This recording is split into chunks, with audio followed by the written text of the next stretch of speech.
அன்பு சொந்தங்களுக்கு வணக்கம்.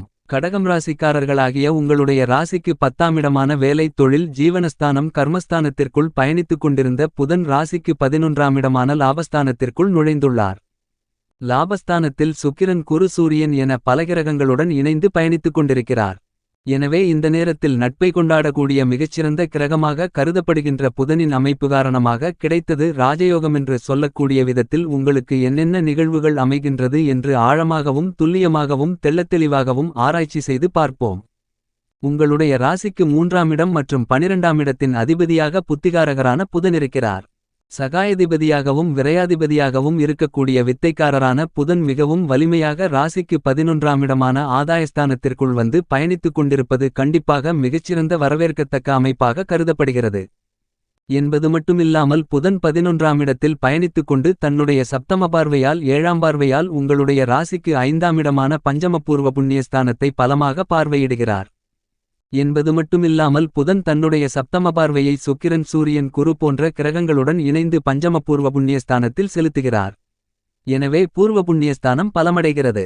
ஆகவே பல்வேறு வகைகளில் இதுவரையிலிருக்கின்ற சிரமங்கள், சிக்கல்கள், பிரச்சனைகளை விலக்கி நல்லபல அதிர்ஷ்ட முன்னேற்றங்களையும் வளர்ச்சிகளையும் யோகங்களையும் கொடுக்கக்கூடிய நல்ல வாய்ப்புகள் புதன் பகவானால் உங்களுக்கு மிகவும் வலுவாக கிடைக்கிறது என்பதை துல்லியமாகவும் தெள்ளத்தெளிவாகவும் புத்திகாரகரான புதன் எடுத்துக்காட்டுகிறார். நல்லபல அதிர்ஷ்டயோகங்களை அபரிவிதமாக கொடுக்கக்கூடிய வல்லமை வாய்ந்தவராக புதன் கருதப்படுகிறார். புதனை பொறுத்தமட்டில் நவகிரகங்களிலேயே அதிக அளவிலான ஒளிபொருந்திய கிரகமாக கருதப்படுகிறது. மேலும் புதன் புத்திகாரகன், வித்தியாகாரகன் என்று போற்றப்படுகிறார்.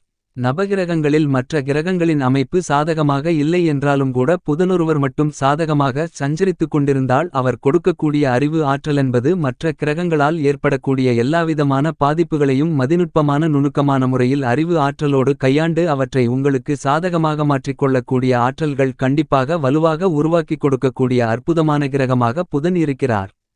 2024 மே மாதம் 24ஆம் தேதி முதல் ஜூன் மாதம் 9ஆம் தேதி முடிவதற்குள் மிகவும் பலமாக சூரியன், சுக்கிரன், குரு போன்ற கிரகங்களுடன் சேர்க்கை பெற்று பயணித்துக் கொண்டிருக்கிறார். அப்படிப்பட்ட புதன் காலச்சக்கரத்தில் நட்பை கொண்டாடக்கூடியவராக கருதப்படுகிறார். எனவே தொழில், குடும்பம், கலைத்துறை, கல்வி, அரசியல் துறை என அனைத்திலும் நட்பை கொண்டாடக்கூடியவராக இருக்கக்கூடிய புதனின் அமைப்பு காரணமாக கிடைத்தது ராஜயோகமென்று கருதக்கூடிய வகையில் என்னென்ன விஷயங்கள் அமைந்துள்ளன என்று ஆராய்ச்சி செய்து பார்ப்போம். புதனின் பார்வையில் சூரியன் மற்றும் சுக்கிரன் நட்பு கிரகங்களாக கருதப்படுகின்றன. இந்த இரண்டு கிரகநிலைகளுடன் புதன் சேர்க்கை பெற்று சஞ்சரிப்பது மிகப்பெரிய அளவில் வரவேற்கத்தக்க மிகச்சிறந்த அமைப்பாக கருதப்படுகிறது. புதன் பல்வேறு வகைகளில் அதிரடியான முன்னேற்றங்களை உருவாக்கிக் கொடுக்கிறார். என்பது மட்டுமில்லாமல் குருபகவானுடனும் சேர்க்கை பெறக்கூடிய இந்த நேரத்தில் பல்வேறு வகைகளில் அதிரடியான முன்னேற்ற யோகங்கள் நிறைந்து கிடைக்கக்கூடிய மிகச்சிறந்த இனிதான காலகட்டமாக கருதப்படுகிறது. ஏனெனில் புதனின் பார்வையில் குருபகவான் சமகிரகமாக இருக்கிறார். ஆனால் அதே நேரத்தில் செவ்வாயின் பார்வையில் பகைகிரகமாக புதன் இருக்கிறார். புதனுக்கு பகைகிரகமென்றால் அது சந்திரன் மட்டும்தான். ஆனால் சந்திரனின் பார்வையில் புதன் சமகிரகமாக கருதப்படுகிறார். ஆனால் புதனின் பார்வையில் சமகிரகமாக ராகுகேது, சனி, செவ்வாய் போன்ற கிரகநிலைகள் உள்ளன. சனியின் பார்வையில் புதன் நட்பு கிரகமாக கருதப்படுகிறார். எனவேதான் காலச்சக்கரத்தில் நட்பை கொண்டாடக்கூடியவராக புதன் கருதப்படுகிறார். சூரியனுக்கு மிகவும் அருகிலிருக்கக்கூடிய சிறிய கிரகமாகவும் அதிக அளவில் ஒளிபொருந்திய கிரகமாகவும் புதன் கருதப்படுகிறார். புதனுக்கு கன்னிராசி உச்ச வீடாக இருக்கிறது. மீனம் ராசி நீச்ச வீடாக கருதப்படுகிறது. கடகம் ராசி பகை வீடாக கருதப்படுகிறது. மிதுனம் ராசியும் கன்னிராசியும் ஆட்சி வீடாக கருதப்படுகிறது. இவ்வாறாக இருந்தாலும் கூட தற்போது புதன் அவருடைய நட்பு கிரகமாக இருக்கக்கூடிய சுக்கிரனின் ஆட்சி வீடான ரிஷபம் ராசியில் வலுவாக மே மாதம் 24ஆம் தேதி முதல் ஜூன் மாதம் 9ஆம் தேதி வரையில் பல கிரகங்களுடன் சேர்க்கை பெற்று பல்வேறு வகையான நல்லபல அதிர்ஷ்ட முன்னேற்ற யோகங்களையும் வளர்ச்சிகளையும் ஏற்படுத்திக் கொடுக்கிறார்.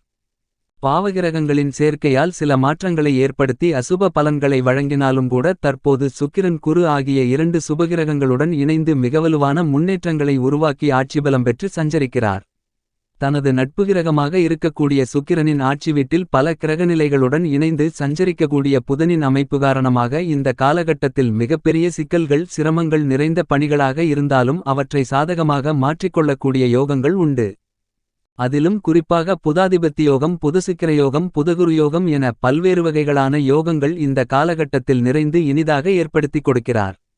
சுக்கிரயோகம் குருசுக்கிரயோகம் என பல யோகங்கள் நிறைந்து கிடைக்கக்கூடிய இந்த நேரத்தில் கிடைத்தது ராஜயோகமென்று சொல்லக்கூடிய வகையில் மிகச்சிறப்பான அதிர்ஷ்டமாற்றங்களும் முன்னேற்றங்களும் உங்களுடைய வாழ்க்கையில் இனிதாக கிடைப்பதற்கான வாய்ப்புகளும் யோகங்களும் கண்டிப்பாக உண்டு என்பதை துல்லியமாக இயற்கையிலேயே சுபகிரகமாக இருக்கக்கூடிய புதன் எடுத்துக்காட்டுகிறார். மேலும் உங்களுடைய ஜாதக அமைப்பில் ஜென்மத்திலும் அஷ்டமத்திலும் சற்று விழிப்புணர்வுடன் இருக்க வேண்டும். அதே நேரத்தில் புதன் உங்களுடைய ஜனன கால ஜாதக அமைப்பில் 2 4 5 7 9 மற்றும் 11 ஆகிய இடங்களில் பயணிக்கும்போது அதீதமான வளர்ச்சிகளை அள்ளிக் கொடுப்பார். மற்ற இடங்களில் நடுநிலையான பலன்களை உருவாக்கிக் கொடுக்கக்கூடிய அமைப்பை பெற்றவராக இருக்கிறார் புதன். இப்படிப்பட்டவர் சாதகமாக சஞ்சரிக்கும்போது எவ்வளவு பெரிய சவால் நிறைந்த கடினமான சூழல்களாக இருந்தாலும் அவற்றை மிக எளிதாக கையாண்டு உங்களுக்கு சாதகமாக மாற்றிக்கொள்ளக்கூடிய யோகங்கள் கண்டிப்பாக உருவாக்குகிறார் என்பதை துல்லியமாகவும் தெள்ளத்தெளிவாகவும் புதன் எடுத்துக்காட்டுகிறார். அப்படிப்பட்டவர் இப்போது பல கிரகங்களுடன் இணைந்து பயணித்துக் கொண்டிருக்கக்கூடிய நேரத்தில் பல்வேறு வகையான நல்லபல அதிர்ஷ்ட முன்னேற்ற யோகங்கள் நீங்கள் எதிர்பார்க்கின்றபடி அனைத்துவிதமான பணிகளிலும் நிறைந்து கிடைப்பதற்கான யோகங்கள் உண்டு. அதிலும் குறிப்பாக இந்த காலகட்டத்தில் அரசியல் சார்ந்த பணிகளில் மிகப்பெரிய மாற்றங்களை அதிரடியாக ஏற்படுத்திக் கொடுக்கிறார். ஆனால் அப்படிப்பட்ட புதன் சாதகமற்ற நிலையிலிருந்தால் கண்டிப்பாக எளிதாக முடிக்க வேண்டிய பணிகளை கூட கடினமாக மாற்றிக்கொள்வதற்கான சூழ்நிலை உண்டு என்பதை தெள்ளத்தெளிவாகவும் துல்லியமாகவும் உறுதி செய்பவராக இருப்பவர் புதன் மட்டும்தான். புதன் மிகவும் பக்க பலமாக சுக்கிரன் மற்றும் சனி உள்பட பல கிரகநிலைகளுடன் இணைந்து பல அதிரடியான மாற்றங்களை பெருமளவில் உருவாக்கிக் கொடுக்கிறார் அரசியல் சார்ந்த பணிகளில். அதைவிட கல்வியில் மிக சிறப்பான வளர்ச்சிகளையும் முன்னேற்றங்களையும் பலமாக பெற்றுக் கொடுக்கிறார். எழுத்து தேர்வு நேர்முகத் தேர்வு போட்டித் தேர்வுகளை சந்திக்கக்கூடிய நபர்களுக்கு அதில் வெற்றி பெறக்கூடிய யோகங்களையும் மிகவும் பலமாக ஏற்படுத்திக் கொடுக்கிறார் வித்யாகாரகரான புதன். இந்த காலகட்டத்தில் மாணவ மாணவி கண்மணிகள் எதிர்பார்க்கக்கூடிய உயர்கல்வி விரும்பியபடியே கனகச்சிதமாக கிடைப்பதற்கான யோகங்கள் உண்டு. விரும்பிய பாடப்பிரிவை பிடித்த கல்லூரியிலேயே பயில்வதற்கான யோகங்களும் வாய்ப்புகளும் இந்த காலகட்டத்தில் பலமாக உண்டு. மாணவர்களின் கல்வி சார்ந்த சூழ்நிலைகளில் ஆரம்பத்தில் நல்ல வளர்ச்சிகளை கொடுக்கக்கூடிய வலுவான வளமான அமைப்பில் புதன் பகவான் பயணித்துக் கொண்டிருக்கிறார். எனவே இந்த காலகட்டத்தில் கல்வியில் நல்ல முன்னேற்றங்களும் வளர்ச்சிகளும் நிறைந்து பெறக்கூடிய விதத்தில் பல அருமையான வாய்ப்புகளை ஏற்படுத்திக் கொடுக்கிறார். கல்விகாரகரான புதனின் அமைப்பு இப்படி இருக்கின்றபோது குடும்பம் தொழில் என அனைத்திலும் எப்பேற்பட்ட மாறுதல்கள் ஏற்படுகிறது என்று இன்னும் சற்று ஆழமாக ஆராய்ச்சி செய்து பார்ப்போம். கடகம் ராசிக்காரர்களாகிய உங்களுடைய ராசிக்கு அவ்வளவு சகாயமானவராக புதனை பார்க்க முடியாது. ஏனெனில் புதனின் பார்வையில் பகைகிரகமாக உங்களுடைய ராசியின் அதிபதியான சந்திரனை கருதுகிறார். என்றாலும் வித்தைக்காரராக இருக்கக்கூடிய புதன் ராசிக்கு 11ஆம் இடமான லாபஸ்தானத்திற்குள் நுழைவது அதிகபட்ச வளர்ச்சிகளையும் நன்மைகளையும் நிறைந்து கொடுக்கக்கூடிய மிகச்சிறந்த அமைப்பாக கருதப்படுகிறது. ஏற்கனவே ராசிக்கு 11ஆம் இடமான ஆதாயஸ்தானத்திற்குள் பல கிரகநிலைகள் சஞ்சரித்து லாபஸ்தானத்தை வலுப்படுத்துகின்றன. இந்த வேளையில் புதனும் ஆதாயஸ்தானத்தில் பல கிரகநிலைகளுடன் சேர்க்கை பெற்று பயணிப்பதால் கிடைத்தது ராஜயோகமென்று சொல்லக்கூடிய விதத்தில் மற்ற ராசிகாரர்களை விட மிகப்பெரிய அளவில் பிரம்மாண்டமான வளர்ச்சிகளையும் முன்னேற்றங்களையும் மிகவும் வலுவாக கடகம் ராசிக்காரர்களாகிய உங்களுக்கு கிடைப்பதற்கான வாய்ப்புகளும் யோகங்களும் கண்டிப்பாக உண்டு என்பதை துல்லியமாகவும் தெள்ளத்தெளிவாகவும் புதன் பகவான் எடுத்துக்காட்டுகிறார். எனவே இந்த நேரத்தில் பல்வேறு விதங்களான பிரச்சனைகள் சிரமங்கள் சிக்கல்கள் தடைகள் விலகி நல்லபல அதிர்ஷ்ட முன்னேற்றங்களும் சுபிட்சங்களும் நிறைந்து கிடைப்பதற்கான யோகங்கள் கண்டிப்பாக பல்வேறு விஷயங்களில் நிறைந்து கிடைக்கிறது என்பதை புத்திகாரகரான புதன் தெளிவுபடுத்துகிறார். எனவே குடும்பத்தில் பல சுப நிகழ்வுகளை திட்டமிடும்போது அதில் ஏற்படக்கூடிய சிக்கல்கள் தாமதங்கள் அத்தனையும் மதிநுட்பத்துடன் நுணுக்கமாக கணித்து அதற்கு ஏற்றாற்போல் செயல்படக்கூடிய அறிவு ஆற்றலை புத்திகாரகராக இருக்கக்கூடிய புதன் உங்களுக்கு அள்ளிக் கொடுக்கிறார். உறவுகளை பலப்படுத்தக்கூடிய விதத்தில் மற்றவர்களின் மனநிலையை அறிந்து அதற்கு ஏற்றாற்போல் உங்களுடைய செயல்பாடுகளை அமைத்துக் கொள்வதற்கான யோகங்களும் வாய்ப்புகளும் மிகவும் வலுவாக கிடைக்கிறது. கலைத்துறை அரசியல் துறையிலும் பிரம்மாண்டமான முன்னேற்றங்கள் உண்டு. விவசாயம் சார்ந்த பணிகளில் விவசாயத்துறையின் அதிபதியாக இருக்கக்கூடிய பூமிகாரகரான செவ்வாய் ஆட்சிபலம் பெறுகிறார். எனவே இந்த நேரத்தில் பல்வேறு வகைகளான அருமையான முன்னேற்ற யோகங்கள் வலுவாக கிடைக்கிறது.